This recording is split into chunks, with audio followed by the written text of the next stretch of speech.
Hello guys, இன்னைக்கு நம்ம ஒரு நியூ ஸ்டோரி தான் பார்க்க போகிறோம். The cold husband who secretly loved me. இந்த ஸ்டோரியை பற்றி சொல்லணும்னா, இன்ஸ்டாகிராமில் நீங்கள் இந்த கோல்ட் ஹஸ்பண்ட் கான்செப்ட் போடு நிறைய பேர் கேட்டிருந்தீங்க. ஸோ அதனால தான் அந்த கான்செப்டில் ட்ரை பண்ணியிருக்கேன். பட் சீரியஸ்லி ஸ்டோரி செம்மையாக இருக்க போகுது. நீங்கள்லாம் மிஸ் பண்ணாமல் பாருங்கள், உங்களுக்கே பிடிக்கும். ஃபர்ஸ்ட் எபிசோட் செகண்ட் எபிசோட் பார்த்து பாருங்கள், நிச்சயமாக பிடிக்கும். ஏன்னா இது ஒரு கோல்டு சிஓ கான்செப்ட்லையும் நான் ஆட் பண்ணியிருக்கேன். ஸோ நீங்கள் பார்த்தாலே உங்களுக்கு நல்லா புரியும், ரொம்ப பிடிச்சி போயிடும். ஸோ மிஸ் பண்ணாமல் பாருங்கள்.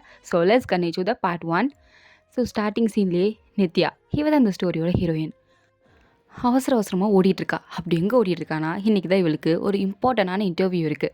இந்த இன்டர்வியூவில் மட்டும் இவள் செலக்ட் ஆகிட்டானா, இவள் லைஃப்பில் நிறையா பண கஷ்டம் இருக்குது. அந்த பண கஷ்டம் கொஞ்சம் கொஞ்சமாக தீர்ந்துடும். ஸோ அதனால் கடவுளே எனக்கு எப்படியாவது இந்த வேலை கிடச்சிடணும், ப்ளீஸ் நான் இன்டர்வியூ லேட்டாக போகிறேனே, என்ன நினைப்பாங்க அப்படின்னு வேகமாக ஓடிட்டுருக்கும் போது அந்த ரோட்டில் ஒரு பெரிய கார், பிளாக் கலர் லக்ஸுரியான கார், அப்படியே நித்யாவை இடிக்கிற மாதிரி சைடில் திரும்பி நிற்கிது.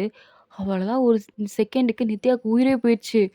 ஐயோ அப்படின்னு பயத்தில் நின்றுட்டு இருக்கும்போது அந்த கார்லேருந்து ஒரு பர்சன் இறங்குறாரு. பிளாக் கலர் சூட், பார்க்குறதுக்கு ரொம்ப ஹைட்டாக இருக்கார். கொஞ்சம் ஃபேஸ் கோல்டாக இருக்குது, ஐஸ் அதை விட கோல்டாக இருக்குது, கொஞ்சம் ஹேண்ட்ஸமாகவும் இருக்கார். இவர் பேர் தான் ரித்திக் தேவ், நம்ம ஸ்டோரியோட ஹீரோ. ஸோ ரித்திக் அப்படியே மேலே எங்கேயும் நித்யாவை பார்த்துட்ருக்காரு. நித்யாக்கா கட்டுப்பாயிடுச்சு. ஹலோ, உங்களுக்கு வண்டி ஓட்ட தெரியுமா தெரியாதா? இப்படி தான் இடிக்கிற மாதிரி வருவீங்களா? கொஞ்சமாக அறிவு இருக்கா இல்லையா அப்படின்னு திட்டுறா. பட் ரித்திக் சிம்பிளாக அவளை பார்த்து எங்கேயாச்சும் தள்ளிப்போ அப்படின்றான். இவளுக்கு கோவம் வந்துடுச்சு. ஹலோ, கொஞ்சம் விட்டுருந்தா என்னை இடிச்சு கொண்டிருப்பீங்க, என்ன எப்படி ரெஸ்பான்ஸ் பண்ணுறீங்க? அப்போ ரித்திக் சிம்பிளாக அவரோட வாட்சை பார்த்துட்டு, இங்கே பாரு, எனக்கு டைம் இல்லை உன்கிட்ட பேசுகிறதுக்கெலாம். உன்கிட்ட பேசி டைமை நான் வேஸ்ட் பண்ண விரும்பல, தள்ளிப்போ. யூ, தப்பு நீ பண்ணிட்டு என்ன இப்படி பேசுகிற? இந்த பணக்காரங்களுக்கே இது ஒரு பிரச்சனையாக இருக்குல்ல. ரோடு என்ன உங்கள் வீட்டு சொத்தா? இது கவர்மெண்டோடது. ஏதோ உங்கள் வீட்டு சொத்து மாதிரி வண்டி ஓட்டிட்டு வரீங்க, கேட்டால் இப்படி திமுறா பேசுகிறது அப்படின்னு சொன்னதும் ரித்திக் அவளை மேலே எங்கேயும் பார்த்து முறைச்சிட்டு, உன்னை மாதிரி யூஸ்லெஸ்ஸான ஒரு கேர்ள்கிட்ட பேசுகிறதுக்கு என்னோடய ப்ரீஷியஸான டைமை நான் வேஸ்ட் பண்ண விரும்பலை. எல்லோரும் இப்படி தானே இருப்பீங்க, இந்த பீப்புள்ஸே இப்படி தான், உன்ன மாதிரி தான் இருப்பாங்கன்னு சொன்னபோது அவளுக்கு இன்னும் கோவம் வருது. மிஸ்டர் அரகன் அப்படின்னு கத்துறா. ரித்திக் போனவர் நிற்கிறாரு, பட் திரும்பி பார்க்கல. நீங்கள் ரொம்ப ரூடாக பிஹேவ் பண்ணுறீங்க, ஃபஸ்ட்டு மேனஸ்னா என்னன்னு கற்றுக்கோங்க, அடுத்து காரை ஓட்டுங்க அப்படின்னு கத்துறா. ஆனால் ரித்திக் அதுக்கு எதுவும் ஆன்சர் பண்ணாமல் அங்கேருந்து அவள் பாட்டுக்கு போயிட்டாரு. ச்சே, என் மூடே ஸ்பாயில் ஆச்சு. இவன் மூஞ்ச பார்த்ததே எனக்கு பிடிக்கல, ஐ ஹேட் ஹிம் அப்படின்னு சொல்லிட்டு பக்கத்தில் இருக்க ஆஃபீஸ்க்கு ஓடிட்டுருக்கா. ஒரு வழியாக ஆஃபீஸ்க்கு சேர்ந்தாச்சு. நித்யாக்கா பயமாக இருக்குது. கடவுளே, எப்படியாவது இந்த இன்டர்வியூவில் மட்டும் நான் செலக்ட் ஆகிடணும், ப்ளீஸ் எனக்கு இந்த ஜாப் ரொம்ப முக்கியம் அப்படின்னு சொல்லிட்டு கடவுளை வேண்டிட்டு தான் உள்ளே வரா. சேர்மன் கிட்ட அவளோட ஃபைல்லாம் கொடுத்துட்டு, குட் மார்னிங் சார் அப்படின்னு சொல்லிட்டு நிமிந்து பார்த்தா அது ரித்திக் தேவ். அவர் தான் சேரில் உட்காந்துருக்காரு. ஆக்சுவலி இது அவரோட ஆஃபீஸ் போல். இது தேவ் குரூப்ஸ் கம்பெனி. ஸோ அந்த கம்பெனிக்கு தான் நித்யா இன்டர்வியூக்கு வந்திருக்கா. அவர் ரித்திக்கை பார்த்ததும் கொடுக்குற ரியாக்ஷன், ஓ மை காட் இவரா அப்படின்னு பார்த்துட்டு இருக்கும்போது அவர் அப்படியே நித்யாவை பார்த்துட்டு, நீயா அப்படின்னு ஒரு சிம்பிளான லுக்கு தான்.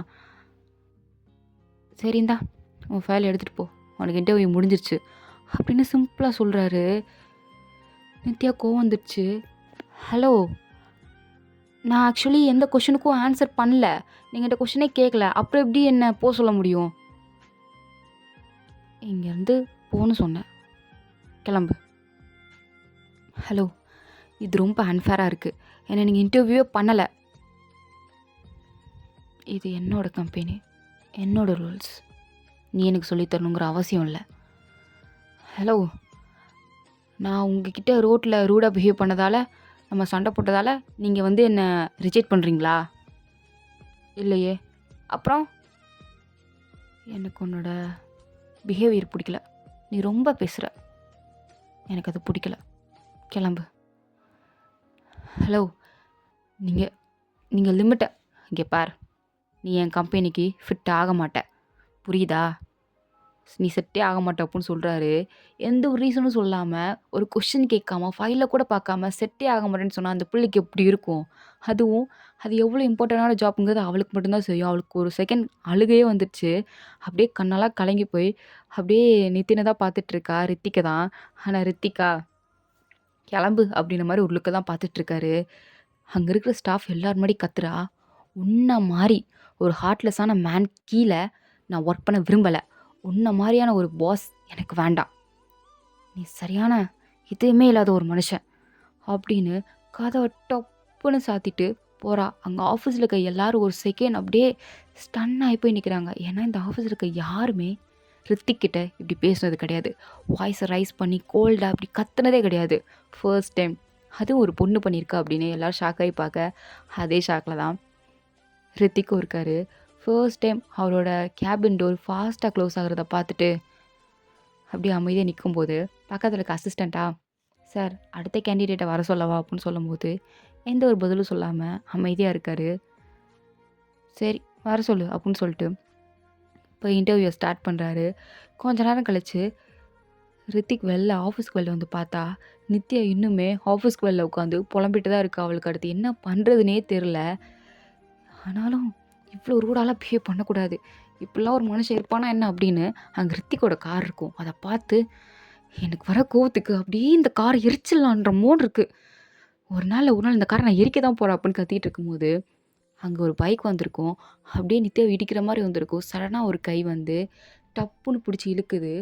அவன் பிடிச்சி இழுத்த வேகத்துக்கு அந்த பர்சன் மேலே போய் நித்யா செஸ்ஸில் சாஞ்சிக்கிறா.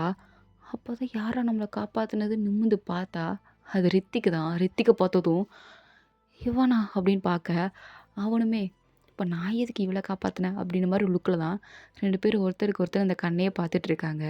கொஞ்ச நேரம் கழிச்சு நித்யா அவங்ககிட்ட இருந்து வெளில வந்து, எனக்கு எதுக்கு ஹெல்ப் பண்ணுறீங்க உங்ககிட்ட நான் கேட்டேனா அப்படின்றா. அதுக்கு ரித்திக் மெல்லமா, நான் மட்டும் இந்நேரம் உன்னை பிடிச்சிருக்கலான்னு வச்சுக்கோயேன், என்ன நீ செத்து இருந்திருப்ப.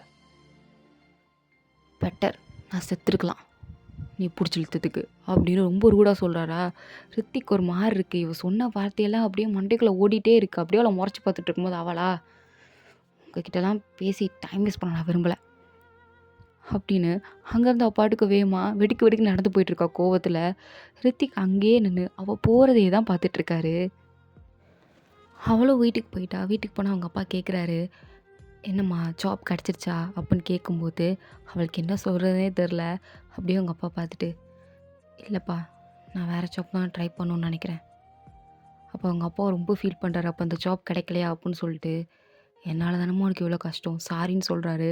உடனே நித்யாவுக்கும் ரொம்ப கஷ்டமாக இருக்குது. அவங்க அப்பா கையை பிடிச்சிட்டு, எனக்கு அதெல்லாம் ஒரு கஷ்டமும் இல்லைப்பா, எல்லாம் பார்த்துக்கலாம், எல்லாம் சரியாக போயிடும் அப்படின்னு அவங்க அப்பாவுக்கு தைரியம் சொல்லிட்டு ரூமுக்கு வந்து பயங்கரமாக அழுகிறா. அவனுக்கு எவ்வளோ தைரியம், என்னை எவ்வளோ ஹர்ட் பண்ணுறான், அவன் இன்டென்ஷனோட தான் இதெல்லாம் பண்ணுறான், ஏன் பணக்காரங்கன்னா இப்படிலாம் பண்ணுவாங்களா அப்படின்னு சொல்லிட்டு ரொம்ப உட்காந்து ஃபீல் பண்ணிக்கிட்டு இருக்கா. சரி ஃபீல் பண்ண வேலைக்கு ஆகுது அப்படின்னு நெக்ஸ்ட் டே மார்னிங்லேருந்து அப்படியே திருவா அவளோட ஃபைல் எடுத்துகிட்டு வேலைக்கு தான் அலைஞ்சிட்ருக்கா. அப்போ ஒருத்தர் தெரியாதனமாக ரோட்டில் போகும்போது நித்யா விரிச்சிட்டு போயிட்டாரு. அவள் கையில் இந்த ஃபைல்லாம் அப்படியே ரோட்டில் விழுந்துருச்சு, சதறி போய் கிடக்குது. அவள் பார்த்துட்டு, ஐயோ இப்போ இதை வேற பொறுக்கணுமா ஷோ அப்படின்னு அது எல்லாத்தையும் உட்காந்து எடுத்துகிட்டு இருக்கும்போது மறுபடியும் அதே ஒரு லக்ஸுரியான கார் வருது. அந்த கார்லேருந்து ரித்திக் தான் வெளில வராரு. நித்யா எதுவுமே சொல்ல, ஹெல்ப் பண்ணுங்கன்னு எதுவுமே கேட்கல. பட் அவராகவே அந்த ஃபைல்லாம் எடுத்து நித்யாட்ட கொடுத்துட்ருக்காரு. நித்யா பார்த்துட்டு, உங்ககிட்ட நான் எந்த ஹெல்ப்பும் கேட்கலையே, ஏன் இதை பண்ணுறீங்க, நான் ஜஸ்ட் உன்னோடதை உங்ககிட்டே கொடுக்குறேன் அப்படின்னு அதை கொடுக்குறாரா. இவ்வளோ எதுவும் சொல்லாமல் அதை வாங்கிட்டு தேங்க்ஸ் அப்படின்றா. உடனே ரித்திக் பார்க்குறாரு, ஓ வாயிலேருந்து இந்த வார்த்தைலாம் வருமா அப்படின்னு கேட்கும்போது உடனே நித்யாவா, உங்கள் வாயிலேருந்து வந்த வார்த்தைக்கு ஒரு நாள் நீங்கள் ஃபீல் பண்ணுவீங்க, நான் பண்ண வைப்பேன் அப்படின்னு ரூடாக சொல்கிறா. இவ திருந்த மாட்டா அப்படின்ன மாதிரி ரித்திக் எதுவும் சொல்லாமல் அப்படியே கார்க்குள்ளே ஏறலான்னு போகிறாரு. அப்போன்னு பார்த்து நித்யா கிட்ட ரெண்டு பசங்க வம்புழுக்கிறானுங்க. ஹே பியூட்டி இங்கே வா அப்படின்னு அவள் கையை பிடிச்சிருக்கிறாங்க. அவளா, டே செருப்பு அடிச்சிடும் என் ஒழுங்காக கையெடுப்புன்னு கத்திட்டு இருக்கும்போது அவனுங்க ரெண்டு பேரும் ஒரு மாதிரி மிஸ்பிஹேவ் பண்ணுற மாதிரி நித்யா கிட்ட பிஹேவ் பண்ணுறாங்க. உன்னை 2 வாரமாக பார்த்துட்ருக்கேன், எனக்கு உன் மேலே ஒரு கண்ணு தான் அப்படின்னு அந்த 2 பையங்களும் நித்யா அவளோட 2 கையும் பிடிச்சி இழுக்க அவளோட தொப்புன்னு கீழே விழுகுது. என்னடா சத்தம் அப்படின்னு ரித்திக் திரும்பி பார்க்குறாரு. இந்த மாதிரி நித்யா கிட்ட 2 பேரும் மிஸ்பிஹேவ் பண்ணுறாங்கன்னே ரித்திக் அவ்வளோ கோவம் வருது. அப்படியே வேகமாக வந்து அந்த ஒரு பையனோட கையை பிடிச்சி, அவன் மேலேருந்து கையெடு, நீ சொன்னா எடுக்கணுமா பே அப்படின்றாங்க.